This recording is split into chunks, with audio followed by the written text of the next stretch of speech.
I'm going to show you the cheapest, reliable way I've found to get wireless video from our cameras back to our video switcher. I'm Josh from Budget Church Live Streaming. If you're like me, you've tried a ton of cheap offerings for wireless video, but surprise, surprise, they're never really that good. They have too much latency, which means the video's delayed and out of sync with the audio and the rest of your cameras. They have bad video quality, leaving the image pixelated or with lots of artifacts or smoothing. And they're usually just not reliable, dropping out or freezing at the worst possible moments.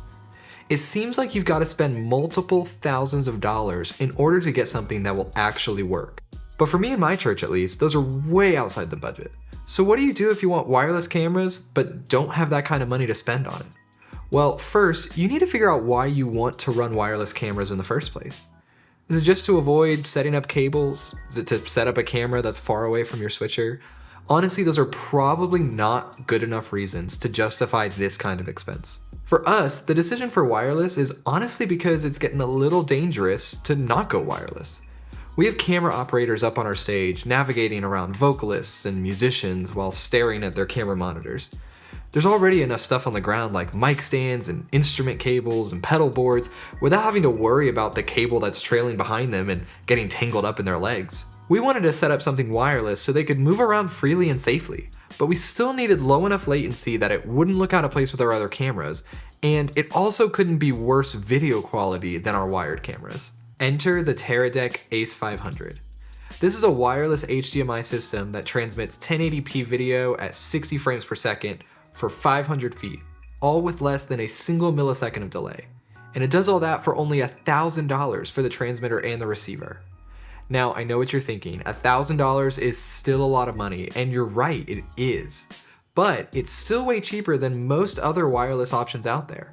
And for us, it's been totally worth it, with a few small issues that I'll get into in a minute. The Ace 500 is a pretty unassuming package. The transmitter and receiver look about the same, two small black boxes with an HDMI port, a power port, and a mounting hole in the bottom to attach to your camera or your tripod. There's no display showing any kind of info or stats, instead opting for just a few indicator lights and a visible menu on whatever monitor the receiver's plugged into. There's no power button either. They turn on automatically when you plug them in. After they boot up, I counted about 6 seconds to acquire a wireless video connection with the feed. So why am I paying $1,000 for these? Because they're low latency and they're reliable. And those are the two most important things for wireless video in a live setting. I don't have any scientific data to show you, but I can give you some anecdotal evidence from our experience in using them at our church. When we first set them up, we placed the receiver at our booth in the back of the room and the transmitter on the camera on the stage. That's about 150 feet away with a clear line of sight, which is well within the rated spec for the distance. And it worked fine for a bit, but then we turned on the lights, and all of a sudden we started getting some artifacting on the signal, especially when the camera operator turned his back to us. I'm pretty sure that's because of our LED lights, which can interfere quite a bit with wireless signals. The inconsistency in the signal made these basically unusable at that distance, even though it was far less than what they were technically rated for. This is a pretty common story for wireless transmitters. If it says they're good for a certain distance, try cutting that in half, and that might be the more reliable distance you'll actually see. So for us, instead of placing the receiver at the booth, we ran a cable up to the stage and connected the receiver there. Now it's only ever about 10, maybe 50 feet away from the transmitter with nothing in between them, and we get a perfect signal every time. So how's the latency and image quality? Like I said, I haven't done any official testing, but to my eye, it matches our wired cameras perfectly. Take a look at this snippet from worship and tell me if you can pick out which camera is wireless.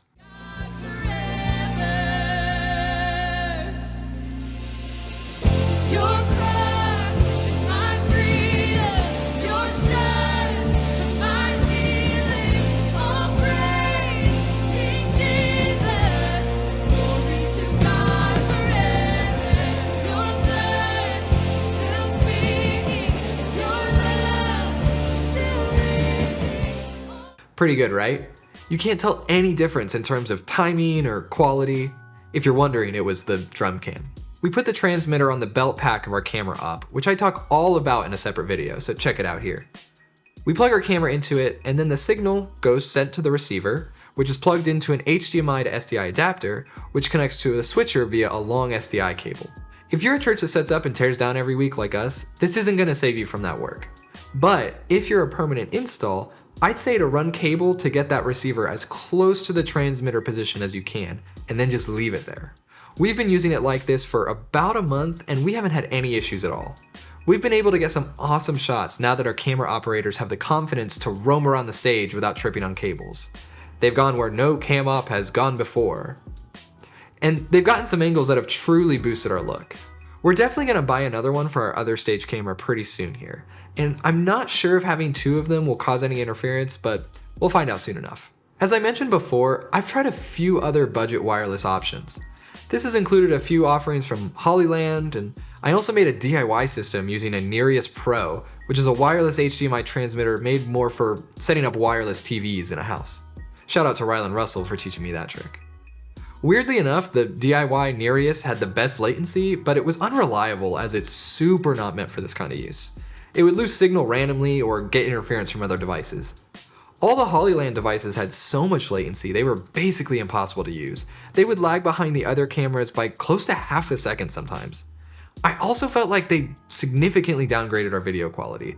The image would get super compressed and there'd be all sorts of noise and artifacting all over the place. I truly believe you can't get a good wireless system for less than $1,000, so this is your best option for budget wireless. The Ace 500 is worth every penny in my opinion, delivering low latency, high quality, and reliable video transmission. If any of you have a wireless system that you swear by, let me know in the comments. I'd love to hear some different options. Maybe there's something out there that I haven't tried yet and that would be even better. Here's to a wireless future.